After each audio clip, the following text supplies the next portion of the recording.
Hello friends, welcome to Nila's moral stories. வாங்க என்னது story பார்க்கலாம். ஒரு ஊரில் ஒரு அரண்மனை இருந்துச்சா. அந்த அரண்மனையில் அமைச்சர் வந்து 2 குற்றவாளிகளை வந்து அரசர் முன்னாடி வந்து கொண்டு வந்து நிறுத்தினாரா. அப்போ அரசர் வந்து இவங்க 2 பேரும் என்ன தப்பு பண்ணாங்கன்னு கேட்டாரா. அப்புறம் உடனே அமைச்சர் இருந்துட்டு, ஐயா, இவன் வந்து நம்ம நேற்று வந்து நம்ம அரண்மனை செவுரட்டி குதிச்சு நம்ம அரண்மனையில் இருக்க பொற்காசுகளையா திருட பார்த்தான். இவன் வந்து புலி வருதுன்னு சொல்லி நம்ம விவசாயிகளை எல்லாம் வேலை செய்யாமல் நேற்று ஒரு டே ஃபுல்லாக அவங்களுக்கு வேஸ்ட் பண்ணா.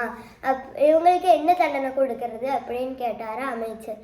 அப்புறம் உடனே அரசர் இருந்துட்டு, ஒருத்தனுக்கு 100 சவுக்கடி, இன்னொருத்தனுக்கு 1000 சவுக்கடி கொடுங்க அப்படின்னு சொன்னாரா அரசர். உடனே அமைச்சர் இருந்துட்டு, அரசே, யாருக்கு 100 சவுக்கடி, யாருக்கு 1000 சவுக்கடி கொடுக்கறது அப்படின்னு கேட்டாரா அமைச்சர்.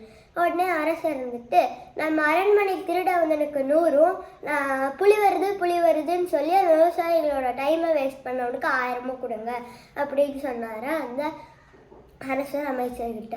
அமைச்சர் இருந்துட்டு, என்ன அரசே, இது நியாயமாகவே கிடையாது. நம்ம அரண்மனைக்கு திருட வந்தனுக்கு 100ங்கிறீங்க, 100 போதுங்கிறீங்க, ஆனால் இத்தினோண்டு சின்ன பைசனுக்கு 1000 கொடுக்கறதா அப்படின்னு கேட்டாரா அமைச்சர். அதுக்கு உடனே அந்த அரசர் சொன்னாரா, இவன் பொற்காசுகளை திருடினான்னா நான் அதை எப்போ வேணாலும் திருப்பி சம்பாரிச்சுக்கலாம். ஆனால் இந்த புலி வருதுன்னு சொல்லி அந்த விவசாயிக்கு டைமை இவன் வேஸ்ட் பண்ணியிருக்கான். திருப்பி அந்த டைமை இவன் எவ்வளோ பெரிய புத்திசாலியாக இருந்தாலும், எவ்வளோ பெரிய பணக்காரனாக இருந்தாலும் திருப்பி கொண்டு வர முடியுமா? நான் பணத்தை சம்பாரிச்சுக்குவேன், பொற்காசுகளை சம்பாரிச்சுக்கலாம், டைமை திருப்பி சம்பாதிக்க முடியாதுல்ல அப்படின்னு சொன்னாரா அந்த அரசர் அமைச்சர்கிட்ட.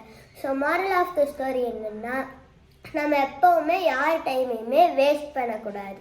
தேங்க்யூ.